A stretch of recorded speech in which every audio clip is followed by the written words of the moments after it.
മക്കളെ, good evening. Welcome back to Xylem Learning. Preethi miss ആണ്. ഇതാ വീണ്ടും വീണ്ടും വീണ്ടും നിങ്ങളുടെ ആഗ്രഹപ്രകാരം ഇയർ കംപ്ലീറ്റ് സെറ്റാക്കാൻ വേണ്ടിയിട്ടാണ് മിസ് വന്നിട്ടുള്ളത്. നമ്മൾ കഴിഞ്ഞ ദിവസം ലൈവിൽ പഠിച്ചതാണ് എങ്കിലും നമ്മൾ കുറേ മെൻറ്റിയൊക്കെ കളിച്ചു. പക്ഷെ പലർക്കും ഇപ്പോഴും ഇയർ പഠിച്ചാലും മറന്നു പോകുന്ന പ്രശ്നമുണ്ട്, കൺഫ്യൂഷൻ വരുന്ന പ്രശ്നമുണ്ട്, ഒരു ക്ലാരിഫിക്കേഷൻ കിട്ടേണ്ട പ്രശ്നങ്ങളൊക്കെ ഉണ്ട്. അപ്പം അതൊക്കെ ഒന്ന് ക്ലിയർ ചെയ്ത് ഏതൊക്കെയാണ് കോൺസെപ്റ്റ് ഇമ്പോർട്ടൻറ്റ്, എങ്ങനെയാണ് ചോദ്യങ്ങൾ വരുന്നതെന്നൊക്കെ പറയാനാണ് മിസ് വന്നിട്ടുള്ളത്. എന്തായാലും മസ്റ്റ് ആയിട്ട് മക്കൾ ഈ വീഡിയോ കംപ്ലീറ്റ് ആയിട്ട് കാണണം. വളരെ ഇമ്പോർട്ടൻ്റ് ആയിട്ടുള്ളൊരു വീഡിയോ ആണിത്. കാരണം അത്രമേൽ വെയിറ്റേജിലാണ് ഇയർ എന്ന ഭാഗങ്ങളിൽ നിന്ന് ക്വസ്റ്റ്യൻസ് വരുന്നത്. അപ്പം നമുക്ക് സ്റ്റാർട്ട് ചെയ്താലോ? റെഡി ആണോ?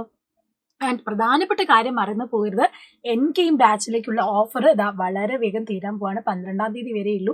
നിങ്ങൾ ജോയിൻ ചെയ്യാൻ ആഗ്രഹിക്കുന്നുണ്ടെങ്കിൽ ഇനി വെയിറ്റ് ചെയ്യരുത്, ഇപ്പോൾ തന്നെ ജോയിൻ ചെയ്യുക.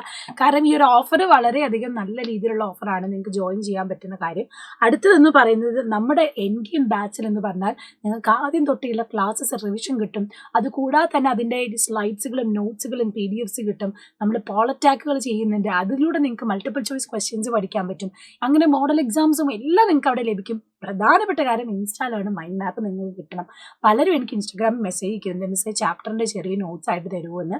നോട്ട്സ് വേണമെങ്കിൽ you have to come to Astra batch. അസ്ത്ര ബാച്ചിൽ വന്നാൽ നിങ്ങൾക്ക് നോട്ട്സും ക്ലാസ്സും എല്ലാം കിട്ടുന്നതാണ്. അതുകൊണ്ട് മൈൻഡ് മാപ്പ് ഇൻസ്റ്റാളൊക്കെ വേണമെന്ന് ആഗ്രഹിക്കുന്നവർ എത്രയും പെട്ടെന്ന് തന്നെ അസ്ത്ര ബാച്ച് NKMലേക്ക് ജോയിൻ ചെയ്യാം. റെഡി? യെസ്. അപ്പം നമ്മുടെ കണ്ണല്ല, നമ്മുടെ ചെവി എന്ന് പറയുന്നത് നമുക്ക് കേൾക്കാൻ വേണ്ടി നമ്മളെ സഹായിക്കുന്നതാണ്.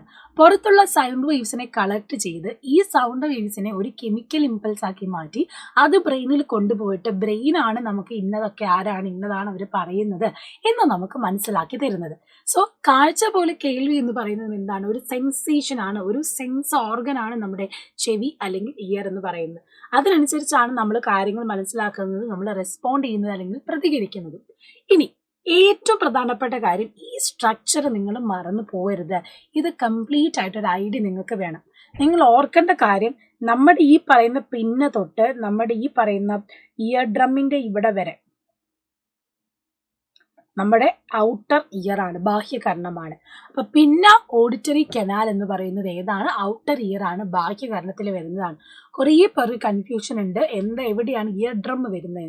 ഇയർ ഡ്രം ശരിക്കും ഔട്ടർ ഇയറിന്റെയും മിഡിൽ ഇയറിന്റെയും ബോർഡറിലാണ് വരുന്നത്. അപ്പം തൽക്കാലം നമ്മൾ ഈ ഒരു സിലബസ് പ്രകാരം നമ്മൾ എന്താണ് ഇന്നർ ഇയറിന്റെ ഭാഗമായിട്ട് തന്നെ അത് പറയും. അപ്പം ഇന്നർ ഇയർ എന്ന് പറയുമ്പോൾ ഇയർ ഡ്രം, പിന്നെ നമ്മുടെ ഇയർ റോസിക്കൽസ് ഉണ്ട്, അസ്ഥി ശൃംഖല, അതിലെ മാലസ്, ഇംഗസ്, സ്റ്റെപ്പസ്, പിന്നെ യൂസ്റ്റേഷ്യൻ നാഡി നമ്മുടെ ഫാരിങ്സിലേക്ക് കണക്ട് ചെയ്യുന്ന ട്യൂബാണ്.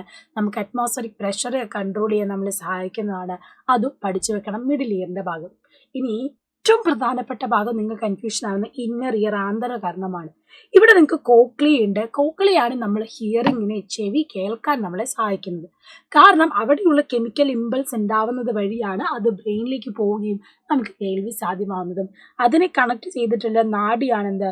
ഓഡിറ്ററി നെർവ് അല്ലെങ്കിൽ ശ്രവണ നാഡി എന്ന് നമ്മൾ പറയുന്നത്. രണ്ടാമതായിട്ട് ചെവി കേൾക്കാൻ മാത്രമല്ല നമ്മുടെ ബോഡി ബാലൻസിങ്, നമ്മൾ നിൽക്കുമ്പോഴും ഇരിക്കുമ്പോഴും ഒക്കെ നമ്മുടെ ബാലൻസിങ് കീപ്പ് ചെയ്യാൻ നമ്മളെ ഹെൽപ്പ് ചെയ്യുന്നത് ആരാണ്? നമ്മുടെ ഇതേ ചെവി തന്നെയാണ്. അപ്പൊ അവിടെ നിങ്ങൾക്ക് സെമി സർക്കുലർ കനാൽസ് കാണാം, അർദ്ധവൃത്താകാര കുഴലുകൾ, അവരും അതുപോലെ തന്നെ ഇവിടെ നിങ്ങൾക്ക് വെസ്റ്റിബ്യൂള് കാണാം. ഇവരും കൂടെ ചേർന്നിട്ടാണ് നമ്മളെ ബോഡി ബാലൻസിങ്ങിന് സഹായിക്കുന്നത്. അപ്പൊ അവിടെ സെമി സർക്കുലർ കനാലിലുള്ള ഹെയർ സെൽസ് സ്റ്റിമുലേറ്റഡ് ആയി ഇമ്പൾസ് ഉണ്ടാവുന്നു. അത് പിന്നെ ഈ കാണുന്ന വെസ്റ്റിബുലാർ നെർവ് അല്ലെങ്കിൽ വെസ്റ്റിബുലാർ നാഡി വഴി മെസ്സേജ് ബ്രെയിനിലേക്ക് കൊണ്ടുപോവുകയാണ് ചെയ്യുന്നത്. അപ്പൊ രണ്ട് രീതിയിലുള്ള രണ്ട് ഫങ്ഷനിങ് ആണ് നമ്മുടെ ചെവി ചെയ്യുന്നത്. ഇത്രയും കാര്യങ്ങൾ ഓർക്കുക. ഇനി പ്രധാനപ്പെട്ട കാര്യം, ഓരോന്നിനും ഫങ്ഷൻസ് പഠിച്ചു വെക്കാം. പിന്നെ ചെവിക്കൂട എന്ന് പറയുന്നത് collect sound waves from the surrounding, ചുറ്റുപാടിൽ നിന്നും ശബ്ദ തരംഗങ്ങൾ എന്ത് ചെയ്യുന്നു? ശേഖരിക്കുന്നു. ഓഡിറ്ററി കനാൽ അല്ലെങ്കിൽ കർണനാളം എന്ന് പറയുന്നതോ channel sound waves to the ear drum, ശബ്ദ തരംഗങ്ങളെ കാതിലിലേക്ക് കൊണ്ടുപോകുന്നു. അപ്പോൾ ഓർക്കുക, പുറത്തു നിന്നുള്ള സൗണ്ടിനെ കളക്ട് ചെയ്ത് സറൗണ്ടിൽ നിന്ന് കളക്ട് ചെയ്ത് ഉള്ളിലോട്ട് കൊണ്ടുപോകുന്നത് ആരാണ്? നമ്മുടെ പിന്നെയാണ്, ചെവിക്കൂടെയാണ്. അത് കഴിഞ്ഞ് ഇവിടെ നിങ്ങൾക്ക് കാണാൻ പറ്റും ഓഡിറ്ററി കനാൽ, കർണനാളം, channel sound waves to ear drum, ശബ്ദ തരംഗങ്ങളെ ഉള്ളിലേക്ക് നമ്മുടെ ഇയർ ഡ്രമ്മിലേക്ക് ഈ വൈബ്രേഷൻസിനെ എത്തിക്കുന്നത് ആരാണ്? ഓഡിറ്ററി കനാലാണ്, കർണനാളമാണ്. അത് കഴിഞ്ഞ് ഈ സൗണ്ട് വേവ്സ് വന്ന് ഈ സൗണ്ട് ഡ്രം അല്ലെങ്കിൽ ഇയർ ഡ്രമ്മിൽ തട്ടുമ്പം അവിടെ ഒരു വൈബ്രേഷൻസ് ഉണ്ടാവും. അതും ഒരു വേവ്സ് ആയിരുന്നു, ഇയർ ഡ്രമ്മിൽ തട്ടുമ്പോഴാണ് അതൊരു വൈബ്രേഷൻ ആയിട്ട് മാറുന്നത്. അപ്പം ഈ പറയുന്ന കർണപടം അല്ലെങ്കിൽ ഇയർ ഡ്രമ്മിൽ വന്ന് തട്ടും, ടിംബാനത്തിൽ വന്ന് തട്ടുമ്പോൾ ഉള്ള വൈബ്രേഷൻസ് എന്ത് ചെയ്യുന്നു? ആ ശബ്ദ തരംഗങ്ങൾ കമ്പിക്കുന്നു. ആ കമ്പനമാണ് നേരെ ഇയർ ഓസിക്കിൾസിലേക്ക് എത്തുന്നത്. ആ വൈബ്രേഷൻസ് ക്യാരി ചെയ്ത് മാലസ് ഇൻകസ് സ്റ്റേപ്പസിലേക്ക് പോകും. അത് നേരെ എങ്ങോട്ടേക്ക് പോകും? നമ്മുടെ കോക്ലിയന്റെ ഉള്ളിലേക്ക്, ഓവൽ വിൻഡോയിലേക്കാണ് പോകുന്നത്. ഓവൽ വിൻഡോയിലേക്ക് കോക്ലിയാണ് എന്ത് ചെയ്യുന്നത്? അത് നെർവ് ഇമ്പൾസ് ആക്കി മാറ്റുന്നത്, അല്ലെങ്കിൽ ആവേഗമാക്കി മാറ്റുന്നത്. ഇനി യൂസ്റ്റേഷൻ ട്യൂബ് നമ്മൾ പറഞ്ഞു മിഡിൽ ഇയർ മധ്യകർണത്തിൽ കാണുന്നതാണ്. ഈ balance air pressure between middle year and outside. ചെവിയുടെ ഉള്ളിലും അതുപോലെ തന്നെ പുറത്തുമുള്ള മർദ്ദം ക്രമീകരിക്കാൻ നമ്മളെ സഹായിക്കുന്നതാണ് ആടെ യൂസ്റ്റേഷൻ ട്യൂബ് അല്ലെങ്കിൽ യൂസ്റ്റേഷ്യൻ നാളി എന്ന് പറയുന്നത്. സോ ഇതും വളരെ ഇമ്പോർട്ടൻ്റ് ആയിട്ടുള്ള ഭാഗമാണ്. മറന്നു പോകരുത്, ഫങ്ഷൻസ് ചോദിക്കും. ഓക്കെ, ഇനി നമുക്ക് നോക്കാം സെമി സർക്കുലർ കനാൽ. നമ്മൾ പറഞ്ഞു ഇയർ കേൾവിക്ക് മാത്രമല്ല, helps in balance, detect in the head movement. നമ്മുടെ തലയുടെ ചലനം മനസ്സിലാക്കി നമ്മുടെ മൂവ്മെന്റ് കീപ്പ് ചെയ്യുന്നത് ആരാണ്? സെമി സർക്കുലർ കനാൽസ് ആണ്. ഇത്രയും കാര്യങ്ങൾ ഇവിടെ ഫങ്ഷൻസ് ആയിട്ട് ഓർത്തു വെക്കുക. പിന്നെ 2 നെർവ് ചെവിയിലുണ്ട്. ഒന്ന് ഓഡിറ്ററി നെർവ്, സൗണ്ട് സിഗ്നൽസ് കൊണ്ടുപോയി ഇമ്പൾസിൽ ബ്രെയിനിൽ എത്തിക്കാൻ. വെസ്റ്റിബുലാർ നെർവ് എന്തിനാണ്? ബാലൻസ് ചെയ്യാനുള്ള ഇമ്പൾസ് ആണ്. അത് സെറിബെല്ലത്തിലേക്ക് കൊണ്ടുപോകും, എന്നിട്ട് ബ്രെയിനിൽ നമ്മുടെ ബാലൻസ് കീപ്പ് ചെയ്യാൻ ഹെൽപ്പ് ചെയ്യുന്നു. ഇത്രയുമാണ് ചെവിയുടെ പാർട്സും അതിന്റെ ഭാഗങ്ങളും എന്ന് പറയുന്നത്. അപ്പൊ എല്ലാത്തിന്റെയും ഫങ്ഷൻസ് നമ്മൾ പറഞ്ഞു. ഇനി ഇവിടെയുള്ള എല്ലാ ഇമേജസും ഇമ്പോർട്ടൻ്റ് ആണ്. ചെവിയും കണ്ണും ആയിക്കോട്ടെ, എല്ലാ ഇമേജസും നിങ്ങൾ പഠിച്ചു വെക്കണം. ഇവിടെ നിങ്ങൾ നോക്കിയാൽ കാണാൻ പറ്റും ear drum, Marles, incus, stapes, മധ്യകർണ ഭാഗം. ഇതാണ് യൂസ്റ്റേഷൻ ട്യൂബ്. ഇത് ഫങ്ഷൻസ് എന്തായാലും നോട്ട് ചെയ്ത് വെക്കുക. അടുത്ത പ്രധാനപ്പെട്ട ഒരു ചിത്രം ഇപ്പോഴും നിങ്ങൾക്ക് കൺഫ്യൂഷൻ ഉള്ള ഭാഗമാണ് മക്കളെ. ഇതാണ് ഇയർ ഡ്രം, ഇത് മാലിസ്, ഇത് ഇൻകസ്, ഇത് സ്റ്റേപ്പസ്. ഈ വൈബ്രേഷൻസ് ഇവിടെ വന്ന് വൈബ്രേഷൻസ് തട്ടി, ആ വൈബ്രേഷൻസ് ഇങ്ങനെ പാസ് ചെയ്ത് ഇവിടെ എത്തി, ആ വൈബ്രേഷൻസ് ഇവിടെ എത്തി, അത് നേരെ ഓവൽ വിൻഡോയിലേക്ക് കിടക്കും. ആ ഓവൽ വിൻഡോയിലേക്ക് ഈ വൈബ്രേഷൻസ് ഇങ്ങനെ പാസ് ചെയ്ത് പോകുമ്പം സ്വാഭാവികമായിട്ടും ഇത് കംപ്ലീറ്റ് കോക്ലിയന്റെ ഉള്ളിൽ കംപ്ലീറ്റ് വൈബ്രേഷൻസ് ആവുമല്ലോ. അതുവഴി അതിൻ്റെ ഉള്ളിലുള്ള ഈ ലോവർ ചാമ്പർ ഉണ്ട്, അപ്പർ ചാമ്പർ ഉണ്ട്, താഴത്തെ അറ, മുകളിലത്തെ അറ, ഉള്ളിൽ നിങ്ങൾക്കതാ എൻഡോലിംഫ് കാണാം, പെരിലിംഫ് കാണാം. ഒരു ബക്കറ്റ് നിറച്ച് വെള്ളം വെച്ചിരിക്കുന്നു, അതിൻ്റെ ഉള്ളിൽ ഒരു കപ്പും ഉണ്ടെന്ന് വിചാരിക്കുക. നമ്മൾ ബക്കറ്റിൽ ജസ്റ്റ് ഒന്ന് തട്ടിയാൽ പോരെ, ബക്കറ്റിൻ്റെ ഉള്ളിലുള്ള വെള്ളവും വൈബ്രേറ്റ് ചെയ്യുന്ന കാണാൻ പറ്റില്ലേ? ഇതേപോലെ തന്നെ ഈ പറയുന്ന കുഴൽ വൈബ്രേറ്റ് ചെയ്യുമ്പോൾ സ്വാഭാവികമായിട്ടും അതിൻ്റെ ഉള്ളിലുള്ള ഫ്ലൂയിഡും വൈബ്രേറ്റ് ചെയ്യും. ആ വൈബ്രേഷൻസ് വഴി എന്ത് ചെയ്യും? നമ്മുടെ ഈ ബേസിലാർ മെംബ്രെയിനിലുള്ള ഓർഗൻ ഓഫ് കോർട്ടി വൈബ്രേറ്റ് ചെയ്യും. അവിടെയുള്ള ഹെയർ സെൽസ് എന്ത് ചെയ്യും? സ്റ്റിമുലേറ്റ് ചെയ്യപ്പെടും. അതാണ് നമ്മുടെ കേൾവി എന്ന് പറയുന്നത്. ആ ഓർഗൻ ഓഫ് കോർട്ടിന്റെ ചിത്രം നിങ്ങൾ പഠിച്ചു വെക്കണം.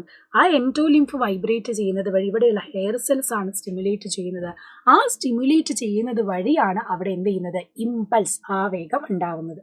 അപ്പൊ കറക്റ്റായിട്ട് തന്നെ ഇതാ ഇതുപോലത്തെ ചോദ്യം വരുമ്പോൾ പഠിച്ചു വെച്ചോളൂ.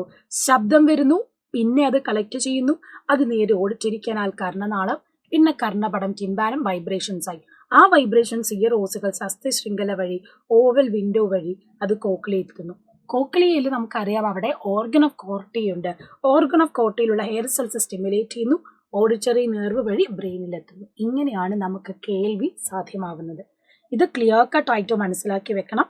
ആൻഡ് ഇതേപോലെ തന്നെ ഫ്ലോ ചാർട്ട് ഇവിടെയും കൊടുത്തിട്ടുണ്ട്. ഇതും നല്ല രീതിയിൽ തന്നെ പഠിച്ചു വെക്കണം. ഈ ഫ്ലോ ചാർട്ട് പഠിച്ചാൽ തന്നെ നിങ്ങൾക്ക് ക്ലിയർ ആകും. ഇനി ചെവിയുടെ മറ്റൊരു ധർമ്മം ശരീരത്തുള്ളിൽ പാലിക്കുകയാണല്ലോ. അതിന് നമ്മളെ ബ്രെയിനിൽ നമ്മളെ ഹെൽപ്പ് ചെയ്യുന്നത് ഏതാണ്? സെറിബെല്ലമാണെന്ന് നമ്മൾ പറഞ്ഞു. അങ്ങനെയാണെങ്കിൽ ഈ ചിത്രം നിങ്ങളൊന്ന് നോക്കിക്കേ. ഇതാണ് അടുത്ത ഇമ്പോർട്ടൻ്റ് ആയിട്ടുള്ള ചിത്രം. കാണുന്നുണ്ടല്ലോ, അടുത്ത ഇമ്പോർട്ടൻ്റ് ആയിട്ടുള്ള ചിത്രം. ഈ ഭാഗം നിങ്ങളോട് ലേബൽ ചെയ്യാനായിട്ട് ചോദിക്കും. ഇവിടെ വെസ്റ്റിബുലാർ നെർവ്, യൂറിക്കൽ സക്യൂൾ എന്ന 2 ആൾക്കാരുണ്ട്, യൂട്രിക്കൽ ആൻഡ് സക്യൂൾ. ഈ യൂട്രിക്കൽ സക്യൂളും കൂടെ ചേർന്നിട്ടാണ് ഇവിടെ വെസ്റ്റിബ്യൂളിൽ കാണാൻ പറ്റുക. ഇവിടെ എയർ സെൽസ്, രോമകോശങ്ങളുണ്ട്, സെമി സർക്കുലർ കനാൽസും കാണാം. ഈ സ്ട്രക്ചർ ഐഡന്റിഫൈ ചെയ്യാൻ പഠിക്കുക. ആൻഡ് നമ്മുടെ തല അനങ്ങുമ്പോൾ സ്വാഭാവികമായിട്ടും ചെവി അനങ്ങും. ഈ ഹെയർ സെൽസ് അവിടെ മൂവ്മെന്റ് വഴി എൻഡോലിംഫ് അനങ്ങി ഹെയർ സെൽസ് സ്റ്റിമുലേറ്റഡ് ആകും. ആ ഇമ്പൾസ് ആണ് ഇതിലൂടെ പോയി വെസ്റ്റിബുലാർ നെർവ് വഴി എങ്ങോട്ടേക്ക് പോകുന്നത്? നേരെ ബ്രെയിനിലെ സെറിബെല്ലത്തിലേക്ക് പോകുന്നത്. അങ്ങനെയാണ് നമ്മുടെ ബോഡി ബാലൻസിങ് അവിടെ നടക്കുന്നത്. ഇപ്പൊ മനസ്സിലായല്ലോ കാര്യങ്ങളൊക്കെ? Yes. In which part of the year is the cochlea located? എവിടെയാണ്? നമ്മുടെ ഇന്നർ ഇയർ ആണ്. What is the main function of the cochlea? Converting vibrations into nerve signals. Impulse ഉണ്ടാക്കുക എന്നുള്ളതാണ് കോക്ലിയയുടെ ഫംഗ്ഷൻ.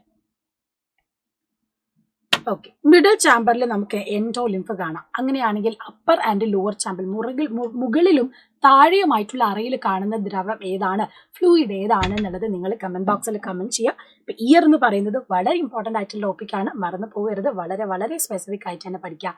അപ്പൊ tata bye, see you, thank you. അപ്പൊ question answer comment ബോക്സിൽ comment ചെയ്യാം കേട്ടോ.